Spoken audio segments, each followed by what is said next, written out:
et bienvenue sur Carto Design. Je suis ravie de vous retrouver pour ce tirage du mois d'août qui va être certainement rempli de choses merveilleuses en ce deuxième mois d'été. J'espère que vous n'avez pas trop chaud. C'est parti pour le tirage du mois d'août. Bonjour amis réflecteurs, comment allez-vous en ce beau mois d'août? Nous allons donc commencer le tirage du mois d'août avec plusieurs choses. Alors déjà, il y a une sorte de dualité, voilà, à votre niveau. C'est-à-dire que vous êtes entre le sacrifice et l'abondance. Donc en gros, ce qu'on vous dit là, c'est que le temps du sacrifice s'est arrêté. Hein. C'est bien de se sacrifier pour les autres, de faire des choses pour les autres. Mais c'est aussi bien de pouvoir partager sa richesse sans être obligé de tout donner en fait, voilà, de tout donner aux autres. Donc là en gros, partager c'est bien, mais il faut pas que ce soit, faut pas qu'on on vous pompe tout ce que vous avez, c'est-à-dire que ce soit de l'énergie ou de la richesse pécuniaire ou etc., etc. En fait on vous demande d'être juste pour vous. C'est-à-dire que ou de partager de façon normale sans être obligé de vous sacrifier. Et ça dépend aussi pour vous, réflecteurs, de qui vous côtoyez. Donc essayez de côtoyer des personnes qui ne profitent pas de vous et de votre gentillesse, mais qui acceptent de partager avec vous en retour. C'est-à-dire que vous pouvez leur partager un savoir, vous pouvez leur partager une partie de votre récolte de tomates, vous pouvez, voilà, mais pas non plus tout leur donner toutes vos tomates, voilà. Sans que eux vous donnent, je sais pas moi, des pommes de terre ou des poivrons, peu importe, mais voilà, qu'il y ait un échange. C'est-à-dire que la richesse, c'est ça aussi. C'est-à-dire que la richesse des échanges est aussi importante que la richesse pécuniaire. C'est-à-dire que vous pouvez très bien faire un échange de services, vous pouvez très bien faire un échange voilà, de potager, faire un échange de savoir. Ah bah tiens, toi tu m'as appris un truc sur en cuisine, ben moi je vais t'apprendre un truc en musique. Enfin voilà, c'est vraiment des échanges comme ça, de rester dans l'abondance, dans la richesse des échanges, des partages, etc. Mais tout en étant juste. Parce que en fait là, on sent que vous êtes dans un dilemme et il va falloir en fait choisir avec votre intuition, parce que nous avons la lune hein, sur cette carte. Donc là, on vous dit c'est A ou B, mais comment choisir? C'est pour ça qu'on vous bande les yeux, parce que comme ça, vous ne pouvez pas choisir par rapport à ce qui vous paraît, entre guillemets, le plus facile. C'est entre le chemin où il y a plein de lumière et le chemin qui est obscur. Tout le monde va choisir le chemin avec plein de lumière, faut pas se mentir. Là, en fait, on vous demande de faire confiance à votre intuition. On vous demande de faire confiance à ce que vous ressentez à l'intérieur. Parce que la carte de l'impératrice aussi, c'est ça. C'est-à-dire que l'impératrice, c'est vraiment le côté intuitif et le côté féminin aussi. C'est qu'est-ce qui va vous permettre d'arriver à ne plus vous sacrifier. Et le valet de denier, en fait, c'est ça. C'est quelqu'un qui a de quoi faire. Vous voyez, il a planté ses graines de fleurs. Mais il se dit oh bah je vais encore planter plein de trucs. Non, en fait, c'est chaque chose en son temps. Voilà. C'est qu'est-ce que je peux faire, quel choix je peux faire intuitivement, instinctivement, pour préserver en fait mon abondance, pour préserver le côté abondant de ma vie. Et ce qui est important, c'est que vous avez la porte. Et la porte, en fait, elle vient à vous et vous pouvez la prendre quand vous voulez. C'est-à-dire que cette porte-là, elle va vous mener vers d'autres choses, vers d'autres relations, vers d'autres richesses, vers d'autres... voilà. Donc, se sacrifier pendant un petit moment parce que vous avez un ami dans le besoin, parce que... éventuellement, mais n'oubliez pas que vous avez aussi d'autres possibilités et d'autres portes à ouvrir. Voilà. Autre chose, vous avez encore l'esprit voyageur que j'ai tiré pour vous au mois de juillet, dans un des tirages du mois de juillet. C'est-à-dire que vous avez envie de bouger en fait. Vous avez envie d'aller voir ailleurs, de faire autre chose, d'ouvrir d'autres portes. Voilà. Donc, écoutez votre esprit voyageur. Vraiment essayer de vous connecter et de profiter de l'instant présent, parce que le linga, c'est vraiment pas quelque chose qui reste dans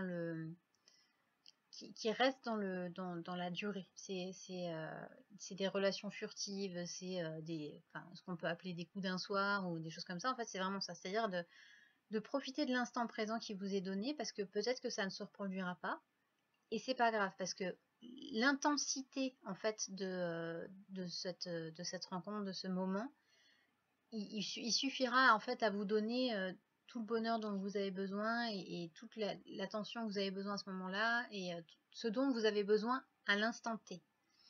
Et l'esprit voyageur, c'est vraiment quelque chose aussi qui vous dit, ben, peu importe où vous allez, profitez de ce que vous avez, de ce qu'on peut vous offrir. Profitez de vraiment des choses qui vous parlent, des personnes que vous rencontrez à ce moment-là. Peut-être que ce sera voilà, une personne que vous allez rencontrer, avec qui vous allez rester amis 24 heures, ou 48 heures, ou 72 heures, une semaine, peu importe, mais c'est quelqu'un qui, à ce moment-là, va vous apporter quelque chose dont vous avez besoin, mais vous aurez peut-être plus besoin de cette chose-là dans l'avenir. Ça peut permettre à des gens d'avoir des déclics. Ça peut permettre à des gens de passer à autre chose. C'est juste des personnes qui sont là à un moment donné pour vous apporter une solution, pour vous apporter un autre choix, pour vous apporter un éclaircissement sur quelque chose, ou tout simplement un point de vue différent que vous n'auriez pas spécifiquement, auquel vous n'avez pas spécifiquement pensé, ou qui pourrait, voilà, vous donner un déclic. C'est le petit truc comme ça. Et en fait, cette personne-là, ça peut être aussi quelqu'un qui vous trahit, entre guillemets, qui vous déçoit, et vous vous dites, ouais, bah finalement, maintenant, je sais à quoi m'en tenir. Ça a été très intense, parce que vous avez pu être très déçu, très triste, très peiné par ce qui s'est passé avec cette personne-là. Mais en même temps, ça va vous permettre par la suite de créer quelque chose de nouveau, beaucoup plus solide, sur des bases solides. Parce que le dieu architecte, c'est vraiment, c'est numéro 10, hein. C'est lui qui va architecturer tout. C'est quelqu'un qui pose les premières pierres. C'est quelqu'un qui va poser à un moment donné quelque chose de stable. Donc, pour vous, retrouver une stabilité après avoir voyagé, après avoir rencontré des personnes sur l'instant qui vont vous apporter des choses positives à ce moment-là, ou négatives, peu importe, mais ce sera des choses courtes mais intenses, et qui vont vous apprendre des choses, qui vont vous donner des déclics. C'est vraiment, le message de ce tirage, c'est l'instant présent. Vraiment de vivre dans l'instant présent, de faire des choix intuitifs, instinctifs, de vraiment écouter sa voix intérieure, de ne pas trop donner, parce que les gens vont profiter de ça. Hein. Si on vous donne, c'est l'histoire un peu que mon mari aime bien raconter, c'est ce côté où apprendre à pêcher. C'est-à-dire qu'au lieu de donner du poisson tous les jours à quelqu'un qui va toujours venir vous réclamer du poisson, et du coup il s'en sortira jamais tout seul, vous n'allez pas avoir de poisson, et lui va toujours vous en demander plus. C'est de lui dire, ok, je t'apprends à pêcher, comme ça au moins, bah, maintenant que tu sais pêcher, tu vas pouvoir donner du poisson à ta famille, nourrir ta famille. Bah, là c'est pareil, en fait, c'est lui apprendre quelque chose, lui permettre d'accéder à quelque chose dans un premier temps. Peut-être que vous allez lui acheter du poisson, mais au moins maintenant il sait où acheter du poisson de qualité. Voilà, c'est vraiment ce côté-là, c'est-à-dire que d'être dans le partage, mais pas dans le sacrifice. Voilà, voilà pour vous, amis réflecteurs, pour ce mois d'août. Amis réflecteurs, ce mois d'août commence sous le signe de la porte 33. La porte 33 vous permet de réécrire l'histoire, elle vous permet de réécrire des choses que vous avez vécues de façon négative pour ne plus les vivre par la suite. Donc, pour vous, pour cette ligne 33, nous avons le diable et nous avons le silence. Alors, en fait, ce qu'on est en train de vous dire, c'est que vous avez vécu des choses un peu particulières, un peu difficiles, un peu négatives pour vous. Ce sont des expériences qui vous permettent d'avancer dans la vie, et ce qu'on vous demande, c'est de sortir du silence, de ne pas laisser votre bourreau gagner sur vous à chaque fois. C'est-à-dire que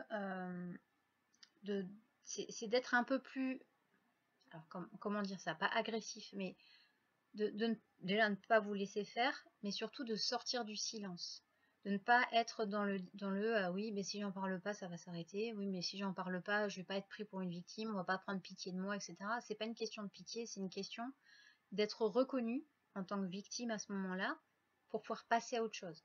Parce que le problème, c'est qu'à tout garder pour vous, vous allez garder en fait ce côté victime de la situation et ça va pas être spécifiquement bon pour vous. Parce que vous n'allez pas pouvoir sortir de ce schéma. Parce que si vous restez en tant que victime, parce que personne ne vous reconnaît en tant que victime, vous allez rester voilà, dans cet état de victime, dans cette posture de victime. Donc les gens autour de vous qui ont des tendances à être bourreaux, ils vont venir à vous directement. Ils chercheront pas 100 ans. S'ils voient que vous êtes comme ça en mode peucherette, comme dirait mon mari, obligatoirement, les gens qui ont besoin de prendre le pouvoir sur les autres vont venir vers vous et vont éventuellement prendre le dessus sur vous. Que si vous sortez du silence en disant voilà j'ai vécu ça, ça m'a vraiment peiné, etc., les gens vont venir autour de vous, discuter avec vous, vous dire ah bah effectivement tu as dû vivre quelque chose qui n'était pas facile, mais franchement bravo, tu t'en es bien sorti, et puis ah bah c'est bien d'en avoir parlé, tu vas voir ça va te sortir de tout ça. Et à ce moment-là, une fois que vous avez été reconnu en tant que victime, vous allez vous dire bon ben maintenant que c'est bon, que ça a été reconnu, que j'ai pu épandre ma peine et que du coup ma peine est sortie, ma colère, mes émotions, etc. À ce moment-là, vous allez pouvoir vous dire ok, maintenant c'est fait, j'ai tout sorti, je peux reprendre ma vie.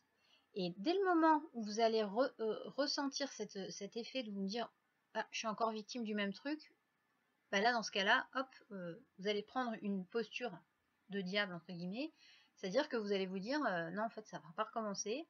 Donc vous allez peut-être vous mettre en colère, vous allez peut-être vous exprimer, tenter des choses, comme on dit tenter le diable, vous brûler un peu les ailes, mais au moins vous ne retomberez pas dans le même schéma. Et ça, c'est ce qui est très très important avec cette ligne 33, c'est vraiment qu'elle permet de réécrire l'histoire, de vous dire, ben, ok, j'ai vécu ça, là c'est en train de recommencer, mais je ne me laisserai pas faire cette fois. C'est-à-dire que je vais sortir du silence, je vais réagir, je ne vais pas rester en mode victime. Et c'est ce que vous disent ces cartes, c'est de vraiment prendre la parole en fait, vous exprimer, parce que la porte 33, pardon, elle est située dans le centre de la gorge, donc là c'est l'expression de la vérité. Pour donner un exemple, quelqu'un qui va être maltraité, on va dire, une femme qui va être maltraitée ou un homme qui va être maltraité, parce que ça existe aussi, et qui va dire bon bah c'est parce que je l'ai cherché, ouais bah peut-être parce que je l'ai énervé, oui peut-être parce que si, parce que là, mais je vais pas en parler parce que les femmes battues, personne ne les croit. Bah, si vous restez dans ce côté-là, vous allez déjà continuer à vous faire battre, et en plus vous serez pas, personne ne saura ce que vous vivez, et à ce moment-là, dès le moment où on va venir vous agresser, vous allez dire bah oui c'est normal puisque de toute façon j'ai toujours vécu ça, donc c'est normal. Mais c'est pas normal en fait. À ce moment-là, si vous sortez du silence en disant voilà à une copine à vous, vous allez lui dire bon ben je vis un truc bizarre en ce moment, il a levé la main sur moi ou elle a levé la main sur moi, je sais que c'est pas normal, etc. À ce moment-là, s'il se repasse quelque chose, vous allez pouvoir réagir. Vous dire bon ben maintenant je sais que c'est pas normal. Je sais que c'est pas normal parce que j'en ai parlé autour de moi et que les personnes m'ont dit que c'était pas normal. Donc il va y avoir un déclic qui va faire que vous allez changer de position, changer de posture. Et à ce moment-là, les personnes qui vont être agressives avec vous ne le seront plus parce que vous aurez changé de perspective. Alors attention, je ne dis pas disclaimer, hein, c'est pas du tout, je vous dis pas non plus de mettre la main dans la gueule de la personne qui vous agresse, mais comme vous allez avoir une posture différente, obligatoirement, il y a quelque chose qui va changer. La réponse en face va pas être la même. Et, encore plus important, je ne sous-estime pas ce qui peut arriver à ce genre de personnes comme ça. J'ai moi-même vécu des choses pareilles, donc je sais très bien que ce sont des choses qui sont pas faciles à vivre et qui sont pas faciles à digérer et que c'est difficile de voir le cadeau derrière. Mais c'est juste un moyen de tenter de sortir de ça. C'est-à-dire de sortir du silence, ça fait énormément de bien et ça peut vous aider à dédramatiser, à prendre le dessus et de vous dire ok, là je sais que c'est pas normal et aujourd'hui je me respecte et je sais que je vais pouvoir me sortir de cette situation. Et voilà, ce tirage du mois d'août est à présent terminé. J'espère que ça vous aura plu. Surtout, prenez ce qui vous parle et ne vous dites pas que vous êtes obligé de vivre ce dont je viens de vous parler, puisque ce sont des tirages généraux et que dans les tirages généraux, il y a général, donc ça ne peut pas être spécifique et vraiment très en détail. Ce sont des interprétations personnelles aussi, c'est-à-dire que j'ai pris les cartes pour vous délivrer un message, et si ça ne vous parle pas, c'est que peut-être ça ne vibre pas avec ce que vous vivez en ce moment et que pour vous, vous êtes très stable et que tout va bien. Donc, j'espère que ça vous aura plu, c'est un peu redondant ce que je dis. Je vous donne rendez-vous en septembre, puisqu'au mois d'août, là où je suis, il fait extrêmement chaud, donc je vais éviter de faire des vidéos. Là déjà, il est presque midi et j'ai déjà très très chaud. Donc je vous donne rendez-vous en septembre pour le tirage du mois de septembre et pour le premier live Facebook qui aura lieu le 3 septembre. Je vous tiendrai au courant, n'hésitez pas à me suivre sur mes différents réseaux sociaux et sur ce je vous souhaite un très beau mois d'août, à bientôt.